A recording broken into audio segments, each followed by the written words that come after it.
I wanna be the best in the game, invest in my name. Check no restraints, I'm obsessed with the pain. I ingest, I retain, assess and I change. Possessed by the thought I'll be free one day from society's restraints. Money, clout and fame, mud, disease, a plague. We all love to hate, have to play the game, have to make a name. All our insecurities are on display. This is war with the enemy, think that it was... Boom, we're live. Good morning. It has been an awful long time since I went live. Just taking a big break from YouTube. That's it. I doubt anybody's in here right now because I'm not relevant on YouTube anymore. Actually, there's two people in here. Ion T, you're late, LOL. Jamie O's in the house. What up, Jamie? How are you?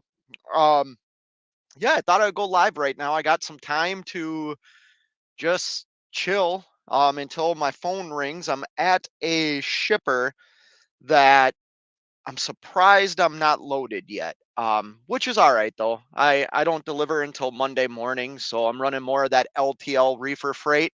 So I got plenty of time. It's just odd that, yeah, every door is still booked or full. Man, there's quite a few people that showed up this fine Saturday morning. We got Edward in the house, Daryl Worth's in the house, Grade 8 Transportation, Nomadic Brit. What's going on, brother? How are you? Assy, oh, okay, Ion T, Assy McGee, how are you doing, man? I hope you got my messages like a year ago. I did call and leave you 2 messages, just checking in with you, seeing how you were doing. You kind of went MIA there for a while. We all do that, though. Hope everything's good with you, brother. Hope everything's good with you. Jamie O is doing well. Good. Diesel keeps going up. Yes. Don't get me started on that right now, Jamie. Diesel prices are going back up. Hopefully you're good. Like, hopefully people have positioned themselves to withstand the increase in fuel again. I'm entering my 4th year as an owner operator now, entering my 26th year in the industry.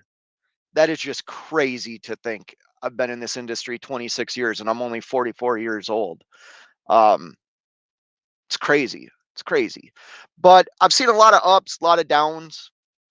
I think the decision I made 4 years ago to become an owner operator is still the best decision I've ever made for not only myself, but my family. I want to talk about this a little bit. Maybe I'll drop a link. You know what? Let's drop a link. I cannot guarantee I will be here for a long time because the minute they call me, I am going to... How do I do this with my computer? Okay. I gotta figure out how to do this.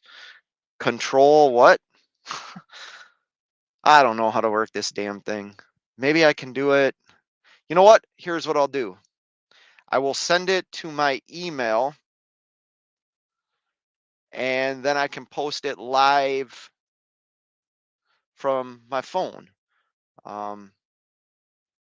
That's what we'll do. Send.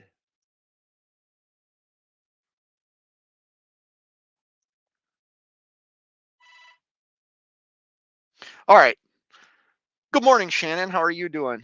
You didn't get my message. Yeah, dude, I left you 2 voicemails back in the day, Assy McGee. Kind of when we were talking about what we were talking about. I don't want to share too many details. Let me drop a link here. Let me see how I can do this on my phone. Here's the link. Copy.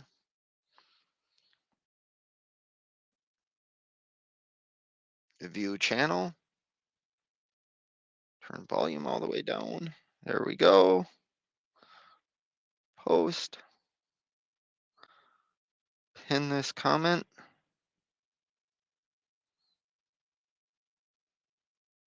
Like my own video. Hey guys, I only got 6 thumbs up. There's 15 people in here. Give me a couple more. Anyways, what I want to talk about, I did just drop the link if anybody wants to join. We'll see if we can talk about this. So say you are thinking about getting into trucking, or you've been in trucking for a while and you want to be an owner operator, and the list goes on and on of things you want to accomplish, right? There's a few things that are hard to understand if you've never been around a business owner, part of a business, meaning you are like a manager of that business, where you're looking at books, or you're a partner in another business. It's very hard to understand what it means to be a business owner, because you are taking a leap from whatever career you're in. Maybe you're already in trucking, and you want to buy yourself a truck, you want to buy yourself a trailer.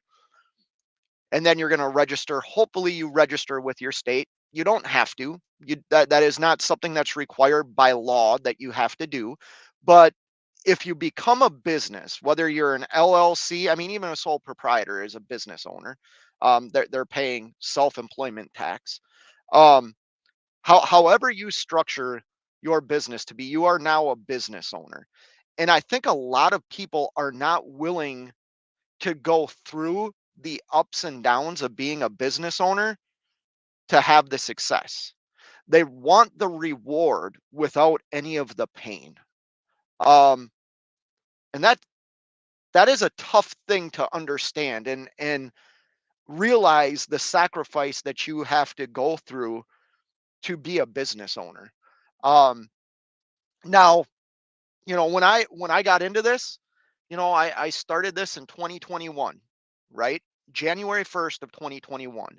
Um, so I've completed my third year on paper of being an owner operator, owning trucks, owning trailers, and things like that. And the when I started this, I'll be honest. So I started watching more trucking YouTube stuff back then, right? Like during 2020 and things like that. I had a good company job, great health insurance, decent benefits. It was a good job. And I started watching a couple of YouTubers that talked about their incomes, that talked about what they were getting for rates and things like that. Um, I don't think I'm like talking bad about anybody when I say this, but I was watching Cash is King, DIY Semi, Justin, Just Trucking, Makes Sense.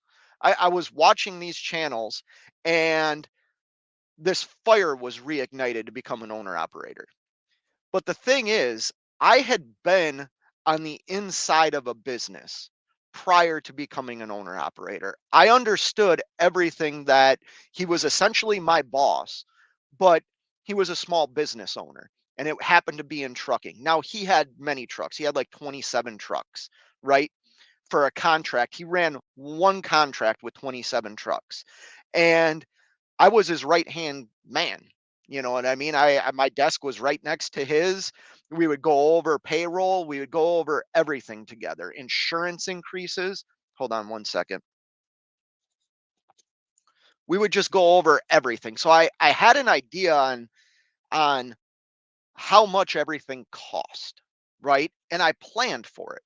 Like when I my goal ever since I started driving truck at the age of 18, I wanted to become an owner operator. I remember being 19 years old and sitting in a yard of a construction company I work for, watching this kid who was a little bit older than me drive this hooded yellow day cab Peterbilt with these huge stacks, pulling a flatbed, bringing in drywall and steel to this company that I worked for. And I remember looking at him thinking, man, you're an owner operator. This is so cool. This is what I want to do. And then life happened, right? I got married, had a couple of kids, and that took priority. Well, the older I got, how do I say this? Because I never like relinquish being a father. I'm always going to be a father. I'm always going to be a partner to my wife. I have to be like a good partner and a good father, right? But my kids got older, and to where like they didn't need me every single day the way they did when they were younger. Or my wife was open to the idea of me being gone longer stretches of time. Um, that was because of the job I had. The job I had flew me around the country. I was a trainer for them. I was a boom crane operator, telescopic crane operator. So I would do all the training, right? And they would fly me different places. And I would have to train new guys or just go to facilities to help them um, because they were short staffed or whatever. And I had this idea about becoming an owner operator and making more money with more home time. Um, that was the idea. Um, Call me naive, but that's what I thought. That's 100% what I thought. And it was based off of two channels I was watching when maybe I should have watched more of like Cash is King, you know. Um, I kind of got this false idea in my mind. And then I did it. Then I jumped in, met DIY Semi. I'm leased on to DIY Semi's carrier, right? And I realized very quickly, granted, the it was during, things were starting to open back up after all the lockdowns and rates were just insane. And I remember listening to DIY Semi, listening to Cash is King, and also talking to my old boss, the guy that I was basically the second in charge at this company. And I was talking to him and he was like, "Hey, you're doing great right now, but prepare for tomorrow." And I look at the last 3 years and I'm so glad that listened to that advice because in these 3 years I have had some very high highs and some very low lows. As an owner operator, depending on what happens in a month with your equipment, you might not have money at the end of the month to like pay your salary. So that salary has to come from somewhere, just like every other business, right? Not every business is profitable every all the time. Sometimes businesses aren't profitable for a couple of years.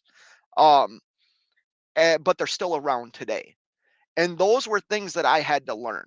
And I'm so grateful that I've learned them. And I know that things aren't always going to be the way they are today cuz like I sit here today like so happy I didn't give up when there was times I thought about giving up. Um Anytime you're spending $70,000 a year on maintenance on your truck on top of the 75 $80,000 you're paying for fuel, not to say all the insurance, all the other costs that go into this. There's years where you're just like, holy crap, you look at your profit and loss statement or your year to date and you're like, I'm better off working at McDonald's. You know what I mean? But that's just not the point. The point of being an entrepreneur is learning how to survive in those circumstances, learning how to rise above, because I believe the pain and the failures and the hardships are exactly why I want to do this. Like I wanted the control. I wanted the responsibility. I wanted to be the boss where nobody can tell me what to do. Now you can make an argument a broker tells me what to do or a customer tells me what to do. You know, I'm not going to argue with you on that, but I think if you're an owner operator, you understand what I'm saying. I don't have to fill out any paperwork to take time off. I don't have to notify somebody that, hey, I'm going to take a weekend off and have them tell me no. I wanted this responsibility. And with that responsibility comes the pain, comes the sacrifice. If you're not willing to sacrifice, you have no business being a business owner. Like entrepreneurs and business owners sacrifice so much, and not just in trucking. And I'm here to tell you, trucking will take everything from you. It just will. Whether you're a company driver or a local driver, even now, maybe there's people in this chat, men and women that have good, you know, where they're working like a 9 to 5 job in trucking. If you have that, like good for you and I'm happy for you. But that's not the reality. Um, Trucking requires, this industry requires so much of your time. And if you're not willing to sacrifice your time and your family's time and and it's not just trucking, it's other businesses. I'm involved in another business. And shoot, just trucking just went live. Come on, dude. Oh man. I'm gonna say thanks for stepping on my live show, bro. Let's see if he reads it. Well, will I get in trouble if I listen to this? Oh, he's got his kids in the car with him. Let's see what he says. Anyways, I'm just seeing if he sees it. Uh, Man, the dude goes live and gets 100 people in his live shows. Like the minute he goes live. It's crazy. His kids are getting big. Holy crap. Anyways, you don't need me talking about another YouTuber's live show. Go check out Just Trucking if you're bored here. He's live. Um Anyways, what I was saying was this idea that you want reward versus work. Trucking probably isn't the right thing for you. And I'm just being honest because I have seen in my short time in three on my fourth year right now, a lot of trucking YouTube channels disappear. A lot of people that knew everything, you see the flaws in how they do things. Um, you start to understand if you have good mentors, if you have people that like you can talk to about things. Cash is King. He Cash is King is a wealth of knowledge every time he goes live. And people choose to either listen or not listen, right? And the more you meet people in this industry and the more that you socialize with other people and businesses, right? Like, so I go to this summit. I used to go to this summit and it was small business owners. And like I said, I'm part of something else outside of trucking. So I would go to these things and talk to these people and learn so much from them and understand the sacrifice that they put in to get to where they are. And I can tell you right now today, um, the reason I do this is for my future. 100%. And the more people I talk to when I'm out here on the road, I don't want to like talk negatively, but it's facts. And I think sometimes people need to be told the facts. If you're an owner operator, leased on operator, lease purchase operator, and you don't have health insurance and you don't have life insurance and you don't have the things that a business, a company position offers you as a driver, you probably shouldn't be an owner operator. You just shouldn't because you're not taking care of the things that need to be taken care of. As a business, you need, in my mind, this is my personal opinion. I understand everybody operates different, but I'm sharing my opinion here, right? You should have health insurance. Now, take me for example. My wife is a stay at home parent. My wife's job doesn't offer her health insurance. So it's my responsibility, whatever job I have, to provide health insurance for my company. Well, as a business, my business should offer me health insurance. So I went out and got that. I don't know about you guys and girls, but usually when you work for a company, you can get on some sort of term life insurance with them or whole life insurance with a company you work for. When I became an owner operator and self-employed, I had to go out and get those things myself above and beyond like what a company was willing to offer me because now I have more, how do I say this? I don't want to say assets, but they are. Like, I have more assets that my family might be responsible for if I was to perish. So my family needs to be taken care of. You need a retirement. You need to take care of yourself for the future. And it's so many people I talk to out here don't have anything. They're making $1,800 a week and not setting anything aside for themselves. They're For one, if you're an owner operator and you're only bringing home $1,800, like, reevaluate what you're doing, because if that's your gross pay, that is your settlement, is $1,800. You will do better as a company driver. Maybe not on the pay side, like the $1,800, but you add in everything a company offers you with the benefits, the health insurance, everything I just talked about, the life insurance, the disability. That's another thing. If you're a business, do you have disability insurance on you? Do you have occupational health insurance? Meaning, if you get injured on the job, you will still receive an income. Those are things that you should have as a business. They're not that expensive. Um, they're not. You can just go out and get it very simple. Just Google. That's what I did. I went out and Googled things and got the things I found necessary to have. Like I said, when I was a company guy, let me say this. I know Shannon was in here.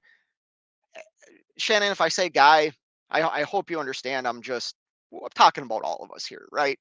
I'm not trying to be sexist. This isn't just a guy's world. I mean, trucking is there are so many women in trucking now.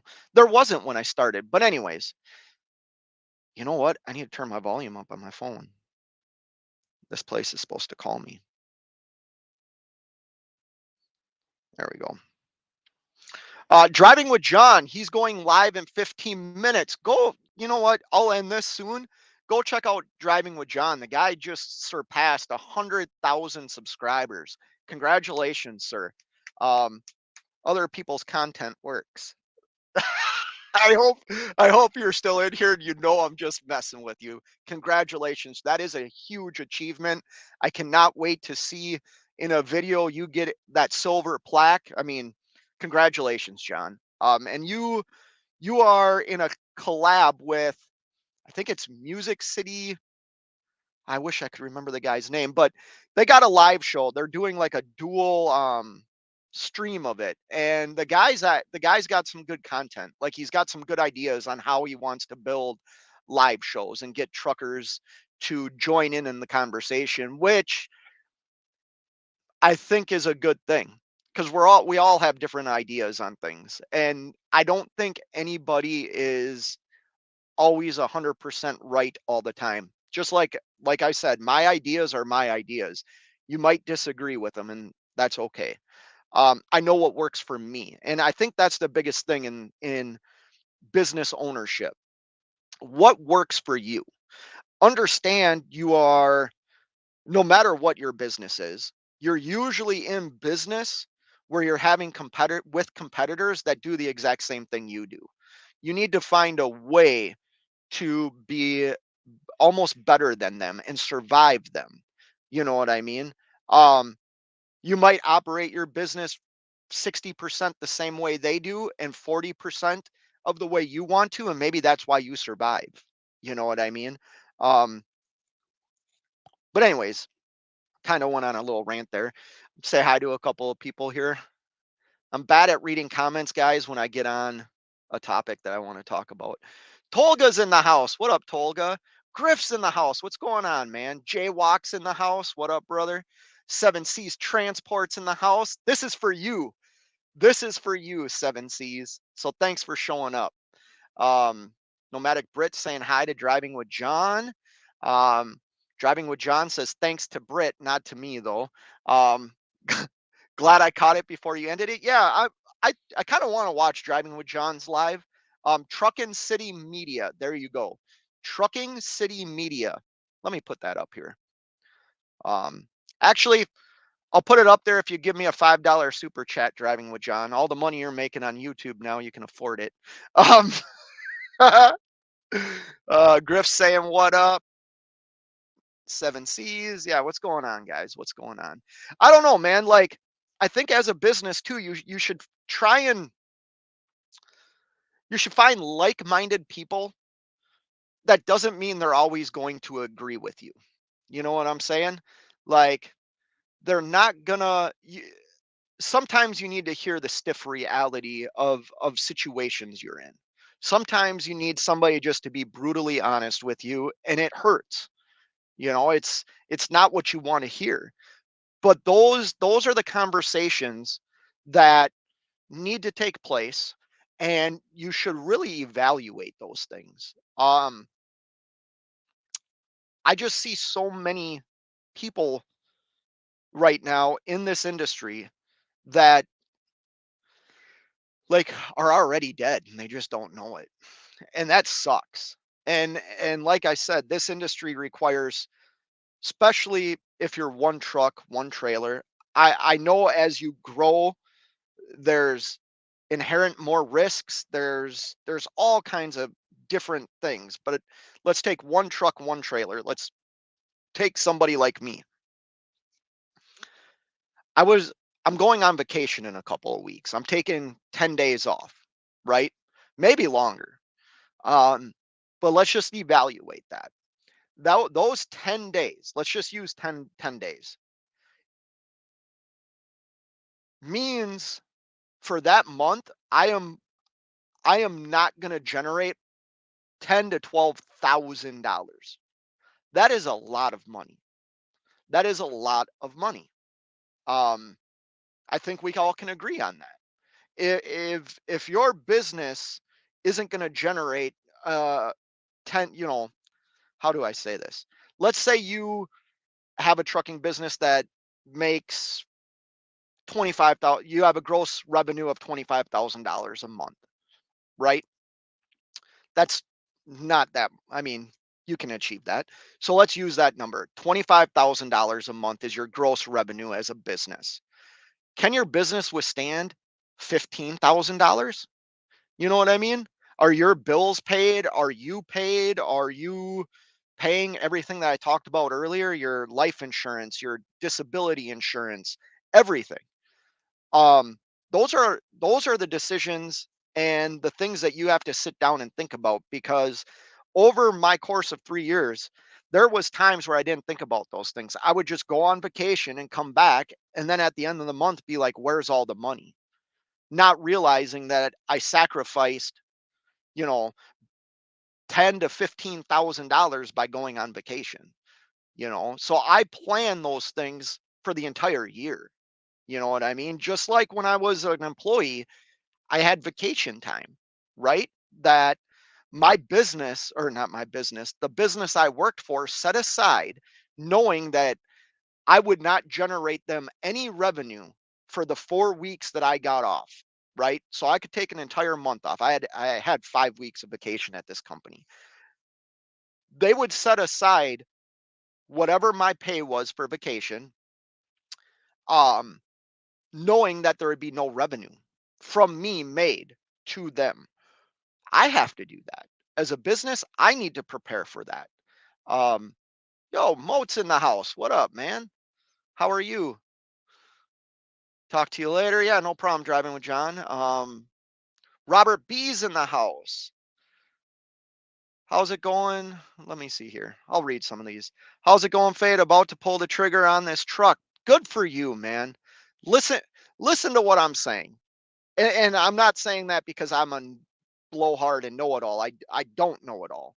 Um, but I think sometimes we make a decision to purchase something or buy something without knowing the repercussions of doing it.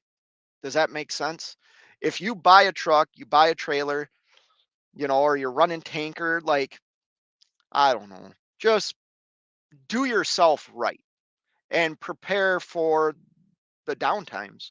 I was talking to the DIY semi the other day as I was driving. Like, if last year was a down year in trucking, man, I cannot wait for an uptick year, because I had no problems last year. I mean, things were different. You know what I mean? Like, I shouldn't say I didn't have any problems. I had a turbo go out in one truck. I wrecked this truck for 6 months. I had a lot of things go wrong. But when I look at my year end of 2023, and it was a down year in trucking, it was one of my best years as an owner operator. Like, it was the second out of the 3 tax returns I've done, it was the second best. The first was year 1, but that was because rates were just insane. Um, but last year was my second best year as an owner operator and a small business owner in trucking. So if that was a down year, man, I can't wait for an uptick. Now, you could make the argument that the way that I have set things up is not the way you want to do it, right? I get that. I run almost all the same freight, guys. I work with a few, when I say a few, probably like, unless I'm hauling a spot market load, which isn't even a spot market load's probably 15% of the work I do in a year. Maybe a little bit more. I don't want to say 25% because it's not 25%. Um, but I don't know how to say if I haul 4 loads a week, can you say a quarter or like 0.5, you know what I mean? Might be a spot market load because I've structured, I don't like that word. I have set things up for myself to where I know every time I leave the house within a few $100 what I'm going to generate. I know how much it costs me to operate the lanes that I operate, how much I might have to pay in tolls, where's the best fuel stops, how much money can I save running the lanes I run. I think that's almost as important as what the lane pays you. You understand what I'm saying? Like, if you know how much it costs you to run a lane, you are better than your competition that might just be working the spot market, calling the same broker. Do you understand? Like, I hope I'm making sense. And this is the way I rationalize it, I guess. If I know running from Minnesota to New Jersey costs me X amount of dollars, not what my cost to operate is, right? Let's just say the lane, just the lane. How much does the lane cost me? I have to think about fuel and the routes that I take, right? I used to take a different route to get out to New Jersey than I do now because I realized even though I was skipping all the tolls, it was costing me more money in fuel. So if I added the one toll road, which was the Pennsylvania Turnpike, I actually saved money versus taking Highway 68 because the fuel that I spent taking Highway 68 cost me more than the tolls did. Now, that took a while to learn. I had to keep track of numbers multiple times to see if the numbers made sense to me, and they did. So now I'll take the non-tollway all the way to 76, and I'll take 76. And it costs me X amount of dollars, but I save money in my fuel by doing that. Um, so if you know how much a lane costs you, you can bid that lane to make you money, but also be under people that have no idea how much it costs to run that lane that might be throwing out an astronomical number. You know, say say you put a bid in for $3.25 to run a lane, right? Which that lane I'm talking about, you can get that all day. But then you have somebody there that's like, "Oh, I need 405 to run it." Well, you know, if you're running it at 325 or 375, I'm not saying you shouldn't try and get the most that you can get. You 100% should. But you have an upper hand on your competition. You understand? Like you know how much it costs you. Yeah, I know where the best place to get fuel is at the cheapest IFTA cost. Take IFTA out is Illinois for me. If I'm running the Midwest out to Pennsylvania, if I need fuel leaving Minnesota, the best place for me to stop and get fuel is Illinois. And I know exactly what truck stop usually has the best fuel price and the cheapest DEF price. Um, those are all tools as a business owner that I have to use to be profitable, to make money. Because that's why I do this, is to make money. And it's not always to make money for the instant gratification. It's to make money to pay off equipment. I bought this truck 13 months ago. The truck I'm currently in, I bought 13 months ago. I overpaid for the truck because of what the market was, right? I didn't know it at the time, but then I waited 6 months and looked back at prices and saw, man, if I would have waited 6 more months. But that's kind of like looking at the load board after you've booked a load. That's something I don't do. If I book a load, I don't look at the load board again. You know what I mean? Because you might see something a little bit better than what you have, and then you're going to question yourself on the next time you're booking freight on, oh, should I wait a day or should I wait until the last minute? And sometimes that's going to bite you in the butt. I cannot believe this place hasn't called me yet. I see 2 open docks.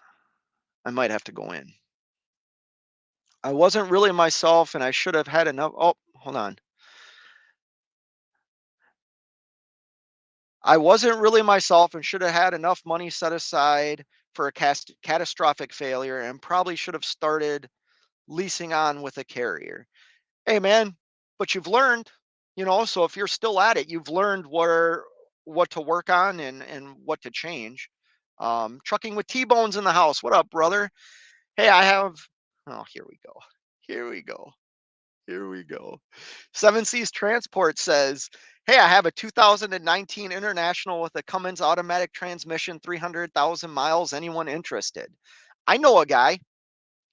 I think you might even have his phone number, if I'm not mistaken. Um, get a hold of me. But let me get back to what I was saying here. Is I bought this truck that I'm currently in 13 months ago. I have no problem sharing how much I paid for it or anything like that. I bought this truck for $70,000. Now,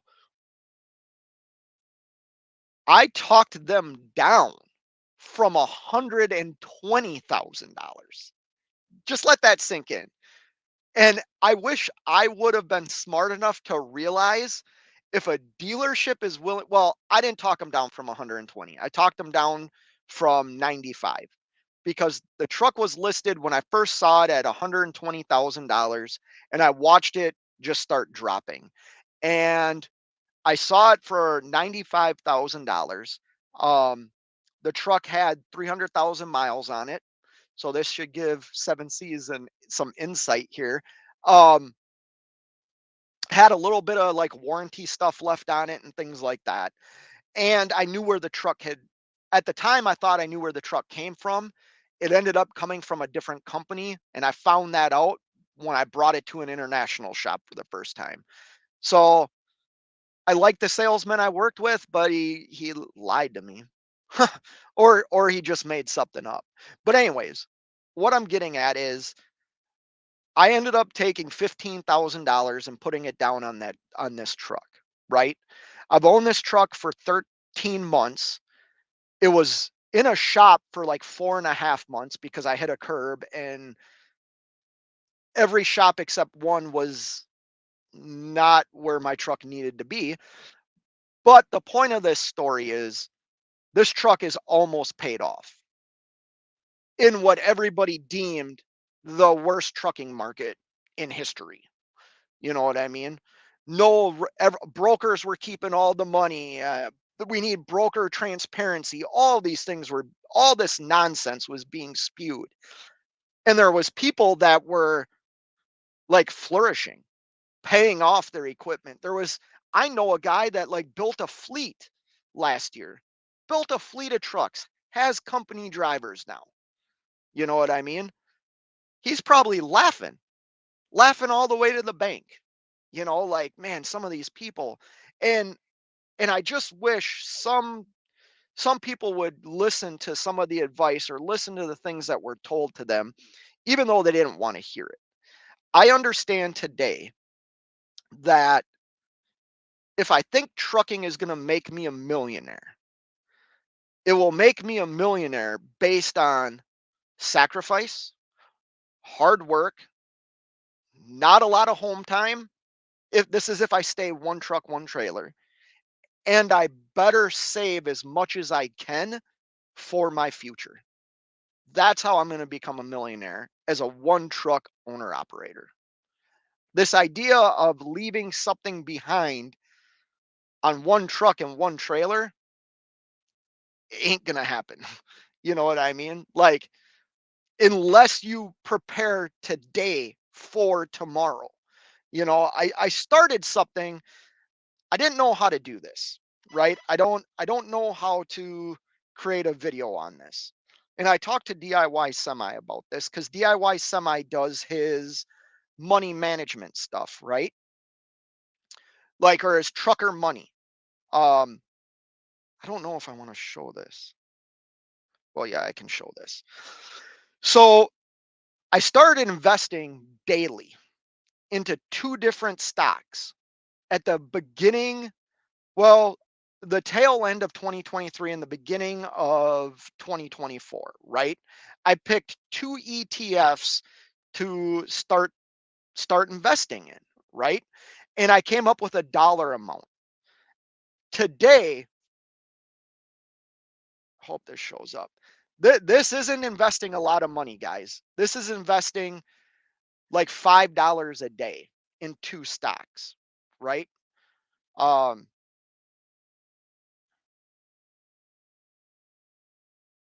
how do I do this? And this is above and beyond like my IRAs and things like that. This is just something I wanted to try because of things I watched on YouTube and talking to some people. But and this isn't a lot of money, and I'm not doing this braggingly or anything. I'm just trying to show you the value of saving for the future, right? Shoot, shoot. I guess that kind of comes in, but you can't see it. Can't see it too clearly. $2,077.32. Um, let me look at this. My total gains for 1 month is 2.44%. Not huge, but that's $50, right? Is $49.42. Because I've only invested $2,027.90. So in 1 month, those stocks generated me $50. On top of both of them are dividend stocks or ETFs, so I receive a dividend from them as well, which I think I've earned. I can tell you right now, I think it's like $6. $6.28 in dividend pay. Um, but like, as a business or as a guy or girl in this industry that might be making some money, put that money to work for you. Allow that money to generate money while you're sleeping in the truck, while you're not working, while you're on vacation. And the way, now, let me be clear about this. I don't invest all my money in two things. I also have IRAs and a SEP IRA that's taken care of differently. My business pays for that, right? This is my money that I have paid myself that I use for these things. My business doesn't do this. This is what I've paid myself, and I set up a dollar amount to invest every single day. Um, because I looked at dollar cost average. And what I mean by that is, I'll kind of give you an example. So one of the ETFs that I buy is the Vanguard S&P 500, right? Currently, the stock price is 400, or the ETF for one share is $459.03. Um, my average cost, so every day, I'm not buying one share, right? I'm just buying fractions of a share. My average cost, I own 3.37 0.3771375 shares, right? My average cost is $451.04.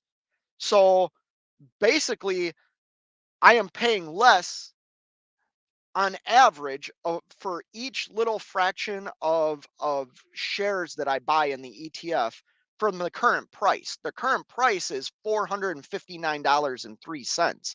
But because I'm investing every day at the same time, basically, I'm investing at the same time every day because I don't have time to look and watch the stock. But I'm investing when the stock is lower than what like the opening share is. I think I'm making sense. This is why I can't do a video on it because I'm not smart enough to like articulate my words. But as a business or as a self-employed individual, I better think about my future. Like if I'm not thinking about my future and I'm getting settlements for $1,800 and I'm fine with that, like I need to reevaluate what I'm doing. And if you're a person that's getting that, I am not attacking you in any way. I'm just saying, like maybe look in the mirror. If you don't have everything that I just said, good health insurance. Now maybe you have a spouse that provides health insurance, so you can take that out. But if you don't have good life insurance on you, if you don't have occupational health and disability and things like that, you you should A, get it, or B, go back to being a company driver. You know, and I know these are my opinions, and people are going to agree and disagree, and I get that. But I want to make sure that I have an income coming in if I fall out of the back of my trailer and can't work for 6 months, because that happens. Or I'd get out of my truck and slip and break a knee or break an ankle. I want to make sure I have revenue coming in for my business because I still have truck payments. I still have, insurance to pay for. Those things don't go away because you got injured. You can't call up your finance company and be like, "Oh, I got hurt. I'm not going to make my truck payment for 6 months." If they allow you to do that, you're paying so much in interest. But they're not going to. They're going to take your truck back. They're going to take your truck back. Tolga says, most of the people underestimate the power of compound interest returns, especially at the first year, but with enough patience, it's absolutely turning into an avalanche from the little snowball. Well, Tolga, I agree with you. Compound interest is a great thing. It's also a devastating thing. Um, there I can't think of how many. I mean, I'm sure there's lots of people out here running around with, 30%, 28% interest on their credit card debt.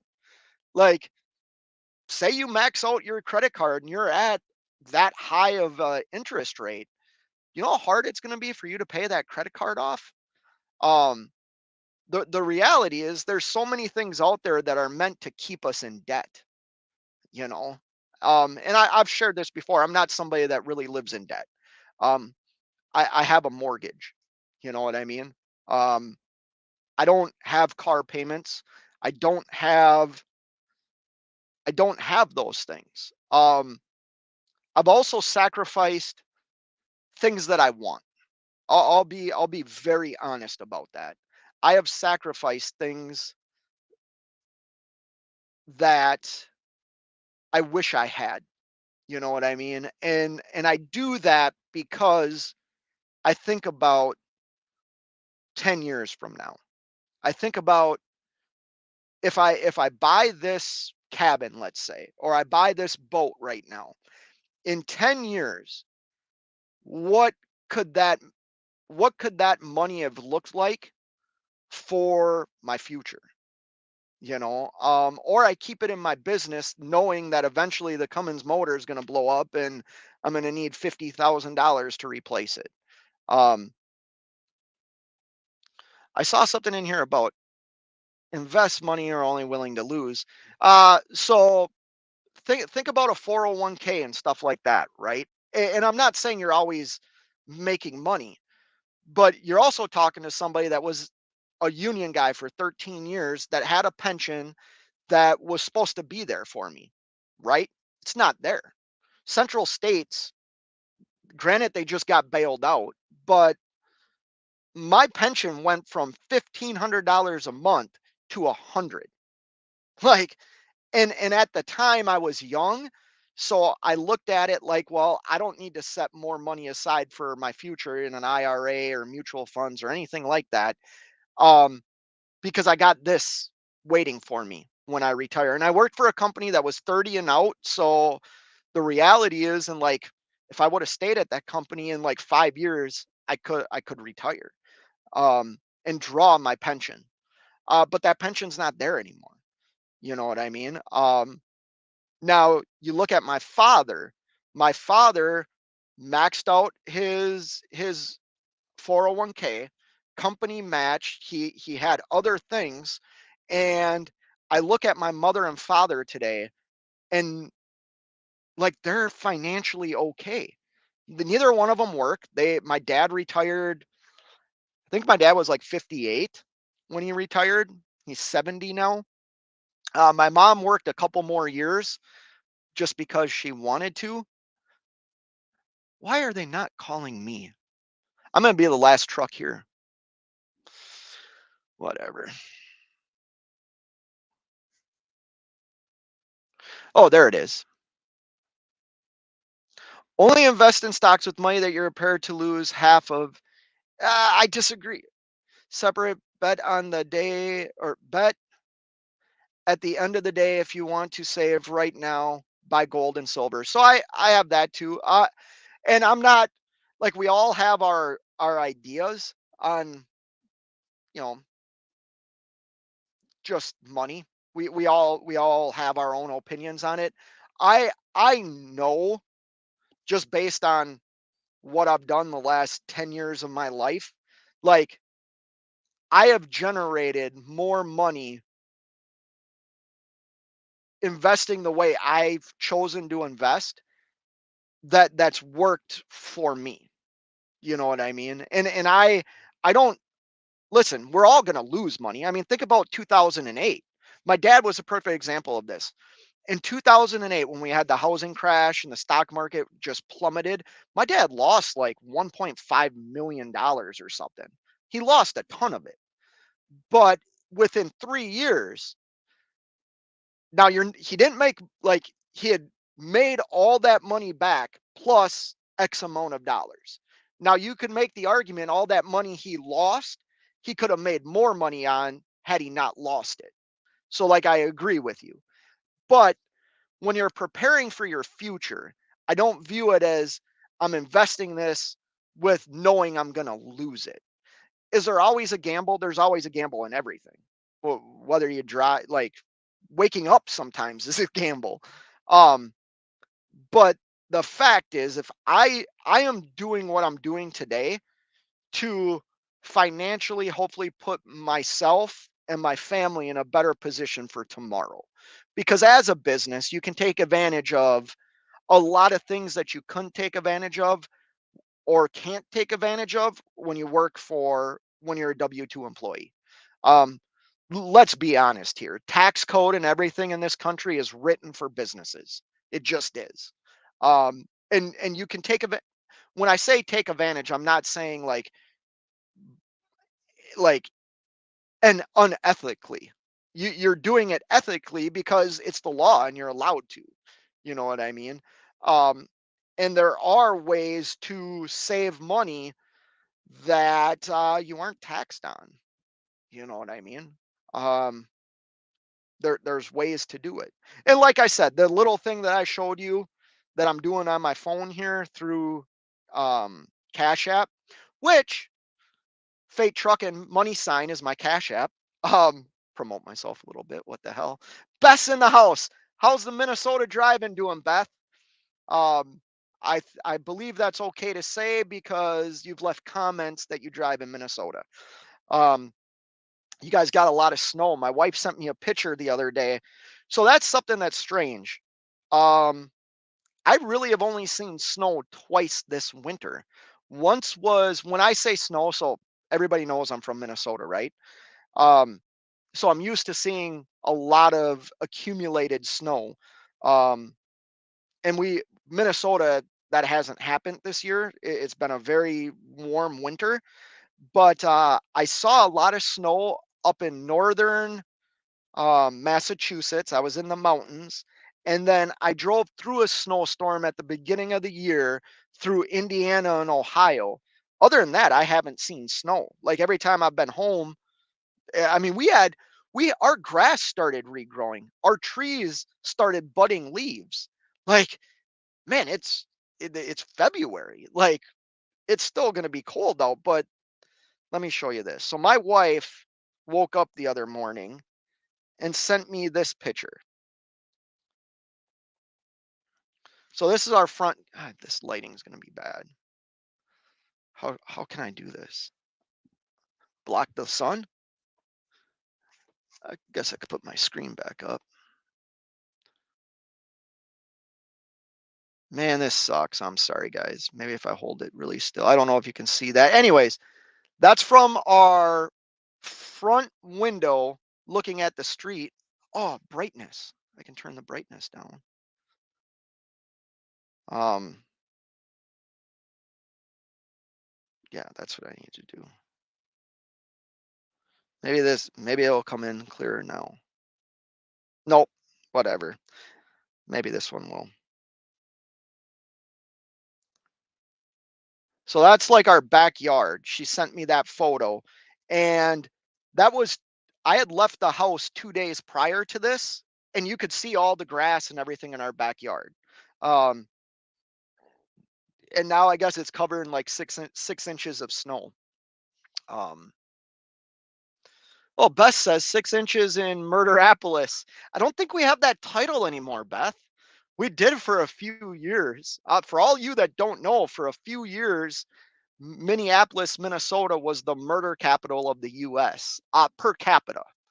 Um, we actually like beat out Chicago, New York, all the big cities. Per capita, we had for quite a while. I think it was like 3 or 4 years in a row. Um, I don't think we have that crown anymore, but I know what you're saying. Um, that kind of sucks too. I used to go, your accent is a bit of a giveaway. Yeah, I found out I have a really bad accent. I don't think I do, but everybody tells me I do. But hey, how about we do this, guys? I've been live for 58 minutes. I'll go another 2 minutes. We'll do 1 hour. And then let's all go check out Driving with John. Maybe I can put that link in the chat too. Um, be interested to see what his live is like today. Driving with John. Live. Turn it down. So, oh, thanks, Seven Seas. Thanks, Seven Seas. Copy link. All right. How do I? Oh, I can post it right in this show on my phone. Right? That's how that works, Scott. Doofus. All right. There's the link to Driving with John. Everybody, after this live, we'll do a couple more minutes. Defund police and hire social workers does not help. No, Jamie. Oh, it does. It does not. But I also do believe in hiring social workers. Whatever. Like you guys, I'm not trying to get political. Like we definitely have a problem in this country of like unhealthy individuals that don't have access to the things they need. And the only reason I say that is I was in that boat for a while. I was I was not a healthy human being. I battled things that okay, 25%, that I needed help with, and I couldn't get the help needed. I finally was able to, through like a ministry, like a church ministry, I think it was. Um, so obviously, I agree with you, Jamie. We shouldn't defund police. We should actually probably fund them greater than we do, um, and maybe have people have something set up where people can like get the help they need to. I don't know how to make it all work. Um, Nomadic Brit, I need to rule this country. Wouldn't surprise me if we allowed you to, Nomadic Brit. I, it wouldn't surprise me if we allowed you to. I do, man, I'm going to be the last truck. This sucks. Anyways, the Church of DIY Semi, lol. No, this was way before I met DIY Semi Griff. This was in my younger years. Uh, I've shared this before. I'm divorced, right? I don't wish that on my worst enemy. Um, and I understand sometimes people need to get divorced and things like that. And I was in that boat of I needed to get divorced, but at the time I didn't realize like the impact of that. And I had a family. I had kids. My life, that was in 2008. My life wasn't good back then. I struggled with mental health issues. I struggled with alcohol. I struggled with so many things, and there really wasn't any help out there. I mean, there was, but everybody was so quick to like prescribe medication to me. And I'm not opposed to medication or anything like that, like for people, but I knew I didn't need medication. I knew I needed like help. Like I just needed help. I had lost my job because the economy crashed and I couldn't find a job driving a truck in Minnesota that like paid anything. Um I just needed help, and there really wasn't much help out there. Now I will say the county that I live in, because I got in a lot of trouble back then, they gave me a social worker that like I routinely, it wasn't probation or anything. It was this person that like would call me occasionally and like give me advice or give let me know about programs and programming to maybe get like some mental health treatment or some drug or alcohol treatment and things like that. And one of the phone numbers she gave me was for like a Christian like recovery place. And and that place was able to help me. But like the doctors and things like that, like I would explain how I was feeling and it was, oh, you need this medication. Really? Like, is that going to get to the root of why I feel the way I do and have felt like this for many years of my life? Like, oh, I can take a pill and not want to kill myself. You know what I mean? Like that wasn't the help I needed. I needed like help. I needed to understand that life has its ups and downs, and it's not about where we've been, it's about where we're going, and I still struggle with that. um what I mean by that is I think some of us have done things in life that we're ashamed of, right? And shame can be a crippling thing. um it can cripple you, and it'll make you not want to take chances on yourself because you view yourself a certain way. The reality is you made some mistakes. You some stuff up. You yeah, you made mistakes. You made some dumb decisions. You did some stuff you're not proud of. Well, you can build yourself back from that. I'll share something real quick that I never thought I would share live on YouTube. Give me a thumbs up on this or donate $1. Um, I was in a bad place, right? The whiskey had its control of me. And my father, I met my father one day, and my dad looked at me and said, "The next time see you is going to be through glass," meaning I was in prison, "or it's going to be in your casket at your funeral." And then my dad didn't talk to me for about a year. And you need to understand like the dynamic of my family. I come from a small family and we're very close.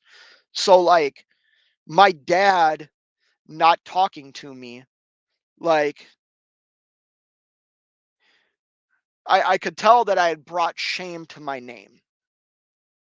I could tell that I had disappointed my father to the point of him not wanting to speak to his oldest son. That was arguably the most humbling thing that's ever happened in my life.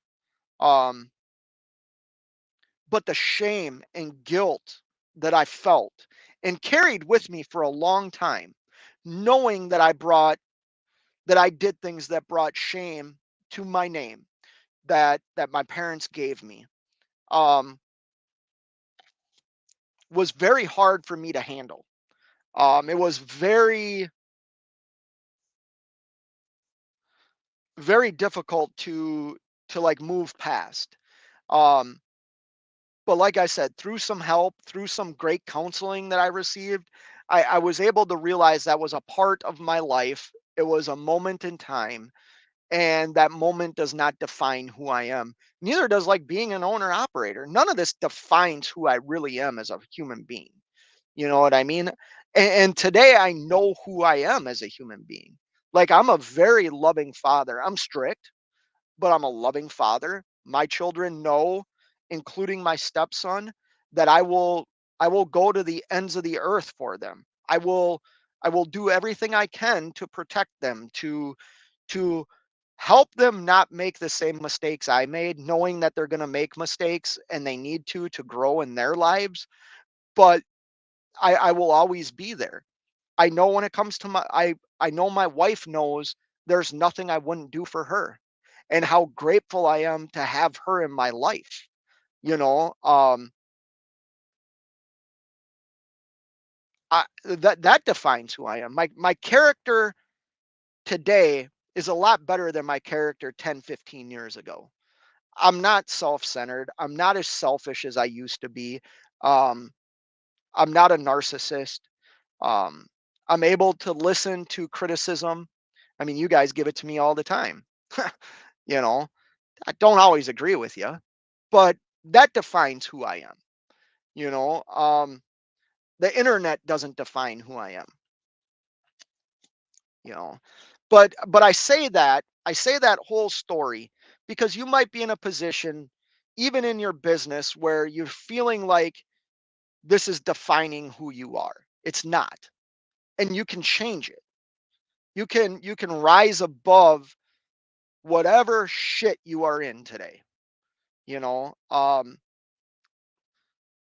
it's such a weird thing, you know, and I think that's why I love what I do, is I'm isolated. I have time to think.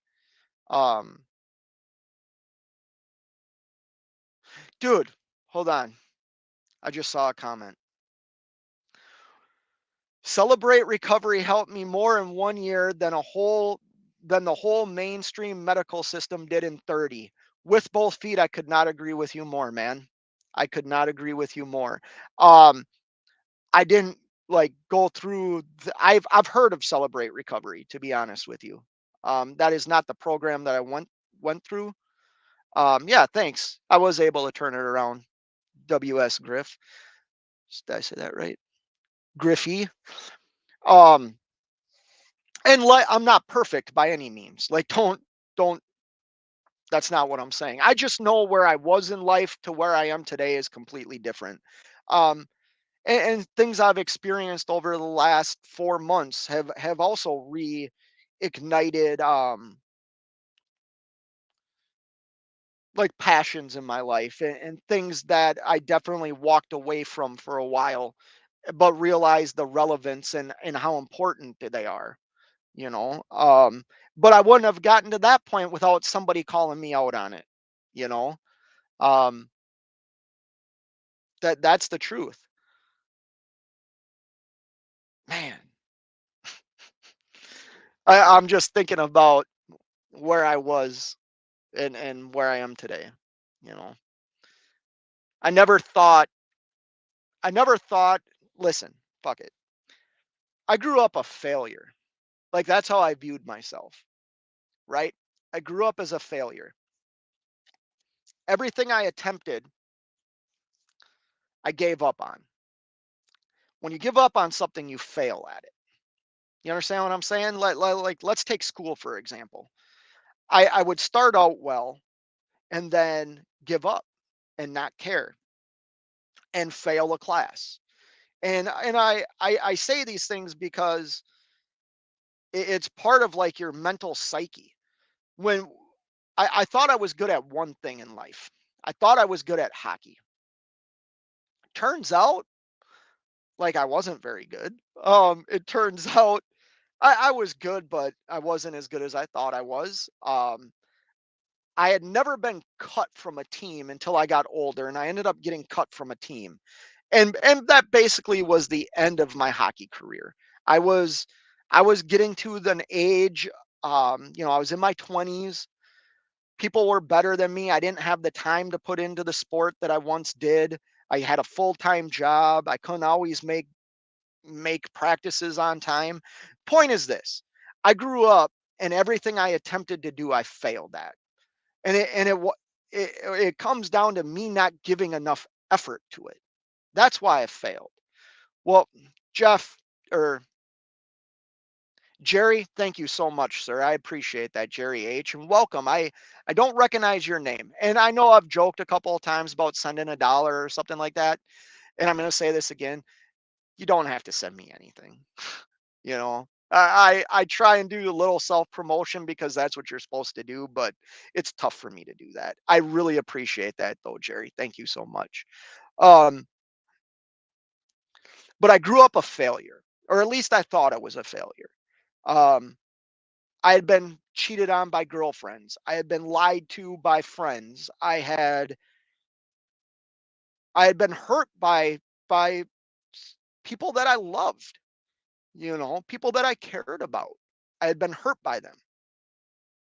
And I grew up thinking I was a failure. And I wore this mask of I'm a tough kid. Yes, I'm from more of like the country, but I can mingle with these inner city kids and be like them because I thought they were tough. They had like that tough persona. And being a hockey player, like I am, like physically, I was strong. I still this day, I'm strong.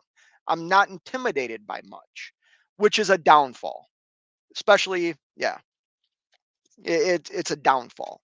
It's not something to be proud of. Not being intimidated by things, or people. Um, but I grew up that way, and I didn't realize that that stuff followed me into my 20s. Like I would say things to my mom, like, "Well, I'm just a truck driver." At this time, I had my oldest. I was married. I had a house, when I was 20 years old. You know what I mean? Like, but I would talk negatively about what I was doing and who I was. And my mom hated it. My mom is a solid Christian woman who is an angel. I mean, when I think about the crap that I put my family through, and my mom, I had told that story about my dad separating himself from me. My mom did too, but she did it in like a very loving way where I knew screw it. I knew if I had to make a phone call from a jail lockup, that she would at least answer the phone. You know what I mean? I knew she would answer the phone. She might not give me what I wanted because I was so self-centered and selfish that, you know, she might not have. Well, it's my mom paid my bail every time except once. But getting back to what I was saying is I thought I was a failure in life. Like I was so down and I would look at my daughter and think like that's the only good thing I've done in my life. But the minute they go to bed, I'm drinking whiskey or I'm like compulsively doing stuff that's damaging my life. You know what I mean? And wow, am I off the freaking rails here? But I feel like motivated to talk about it, so I'm going to talk about it. And there was a long time in my life where I just felt worthless, that I wasn't I wasn't lovable. Nobody cared about me. Like I said, some of my best friends, I don't speak to them to this day because they hurt me so bad. Some people that I loved hurt me to the point that I never thought I could forgive them. Um, and then something happened. I met this person that got me into this program where it was 13 months, man. I dedicated 13 months of my life to this. And at the time I did it to avoid a sentence. I'll, I'll be honest. I did it to avoid a sentence. And it changed the whole direction of my life. It changed my mental outlook on top of the chemical problem that I had. It fixed what was ever broken inside of me. Um, and it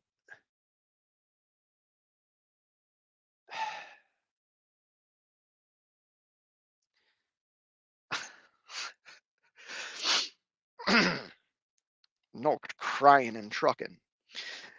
It it allowed me to be such a better human being. It allowed me to understand what real love was. It allows me to like love people. It allows me to care for people. It allows me to have a drive to to be successful, to not just throw in the towel when things get tough. Towel. Because I'm not a failure. I've made mistakes. I've learned from those mistakes. I try and teach my children from like examples. You know what I mean? I've dropped the ball at times as a parent. Doesn't make me a bad father. Makes me a father. Makes me human. Um, but I look at myself today and I can look myself in the mirror and be proud of like the reflection that I see. There was times in my life where that just wasn't possible. Um, matter of fact, I hated the reflection in the mirror. I didn't care whether I lived or died. I didn't care that my actions were hurting the people that did love me. I see your comment there, Jamie. Oh, Jamie's comment. Um, I look at my relationship with my parents today, and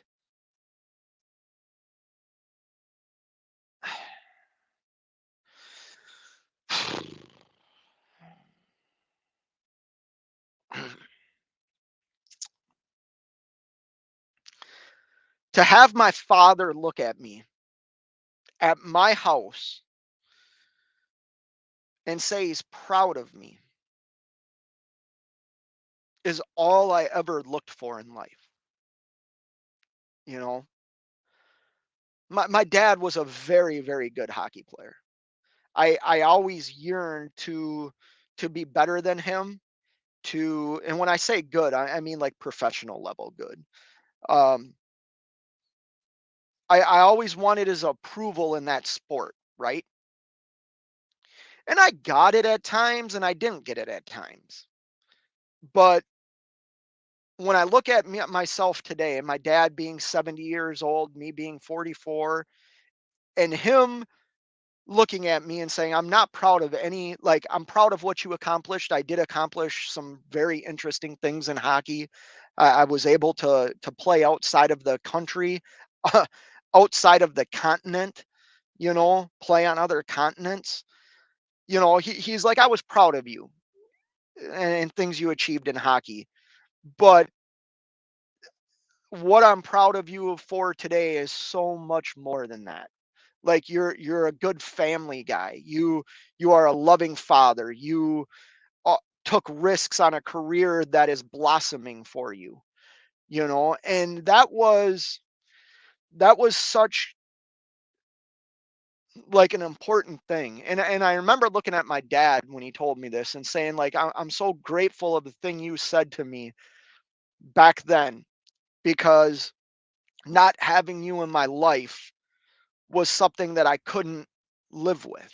And you called it. You knew the direction I was headed, and you didn't want to see your son go through that. So you were honest with me and said, you're either going to end up in prison or you're going to end up dead. I could not imagine looking at my kids and saying that thing to them. Like, that would be very difficult for me to do, but they were able to do it. Wow. Thank you, Grade 8 Transport. I appreciate that, man. Thank you. $25 Cash App. I appreciate that. But that gets me to what Jamie O's comment was, right? God. This is so not trucking related, and I'm losing people, but whatever. We'll keep talking about it. Jamie O says, three people love you: your mom, your dad, and God.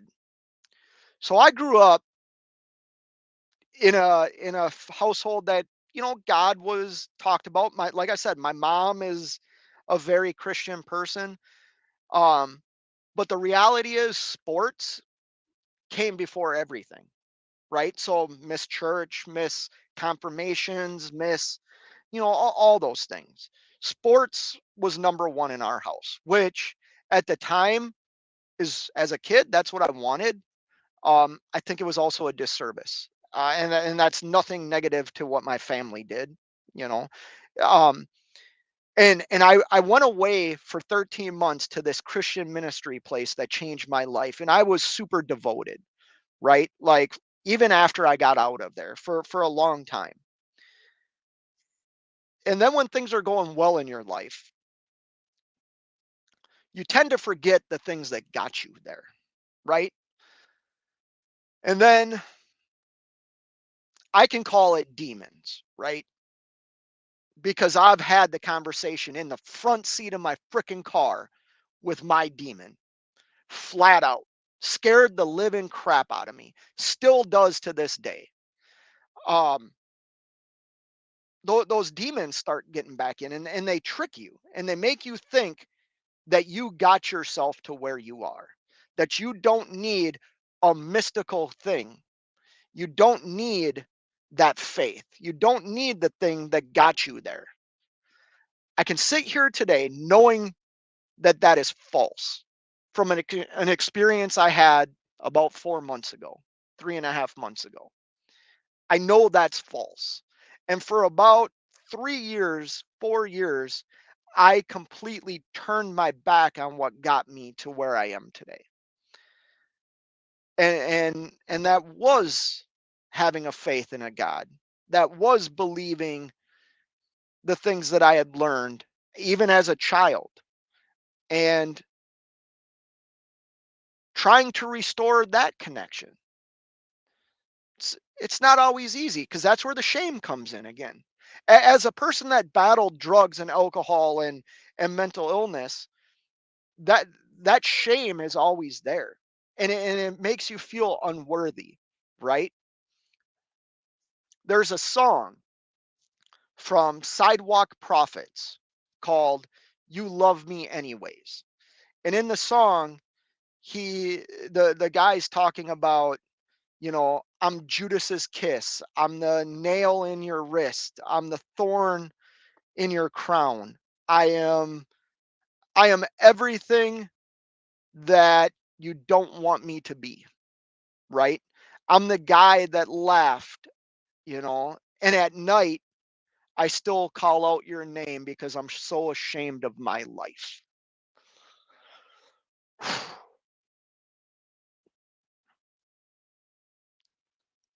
I don't need to be ashamed. He knows.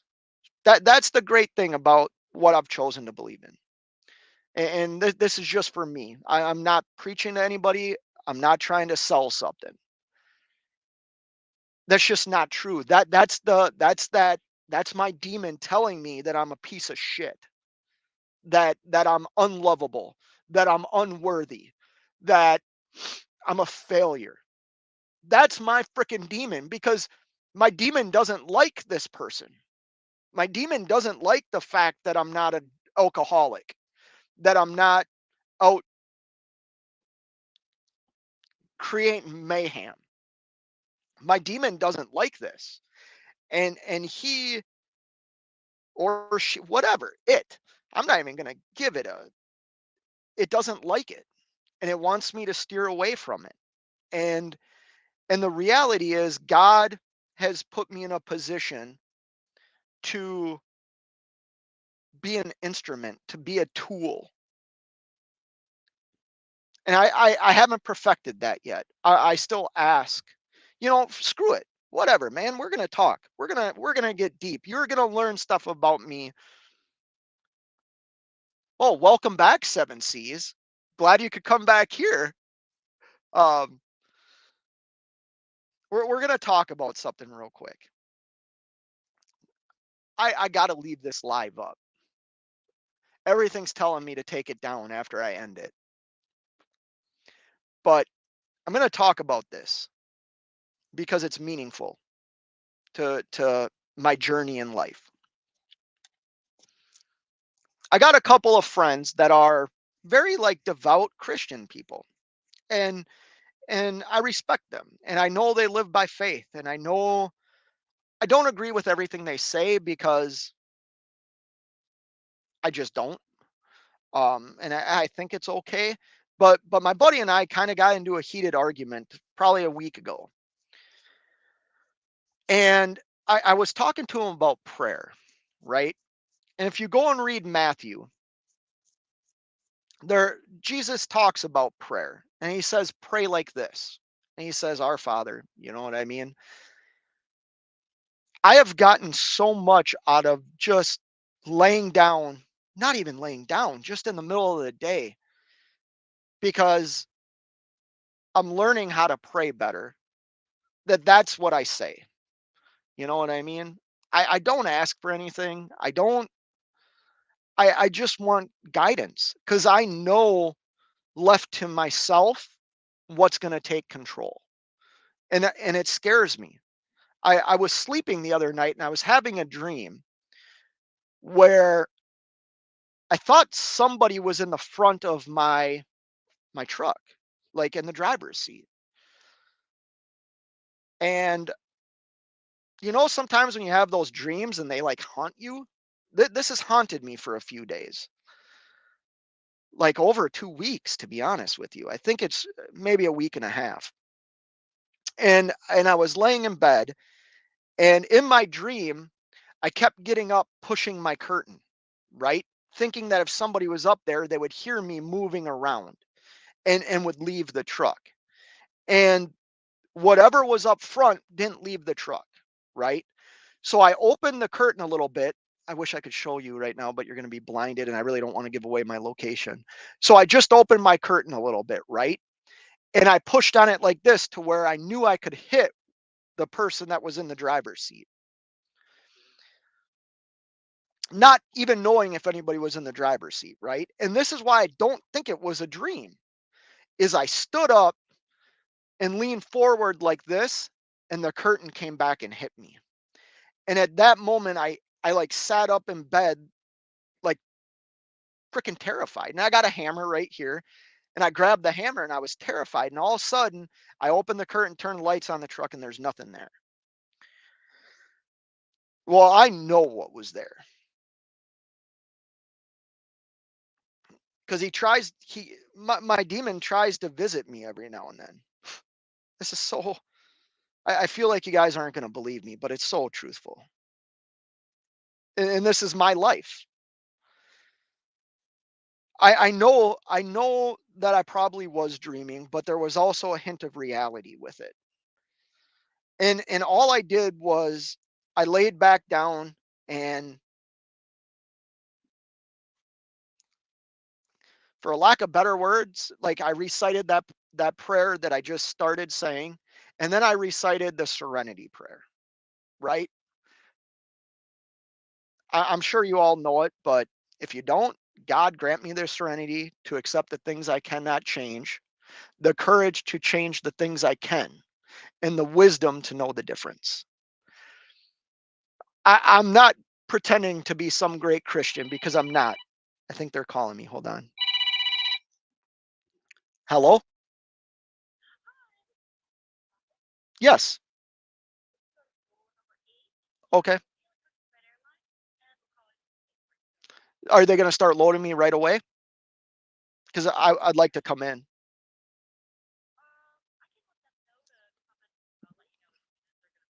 Okay, sounds good. Door 8.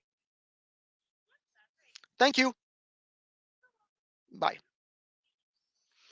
All right, guys, I gotta go. I got a door, but I guess to just end this is, I don't think I'm meant to be perfect. And I saw somebody say they're not, like, none of us are perfect. Um, and I'm not a guy that thinks like the world's coming to an end right now. Um, but what I want to say is, it kind of goes into business as well. Like, we're not failures. We're not going to do everything right all the time. But the thing is to, like, put on your armor. Part of being a business owner is understanding the ups and downs of business. It's protecting your business. It's protecting yourself. It's protecting your future, right? Well, I believe, as somebody who was super devoted for a long time and then allowed society, allowed my own thoughts to get in the way of who God wants me to be, it's the same thing. I'm not perfect. I make mistakes. But if I continue to put that armor on and continue to walk the path I think he's leading me down, I'm going to be better for it. I mocked God. I laughed at people. I did.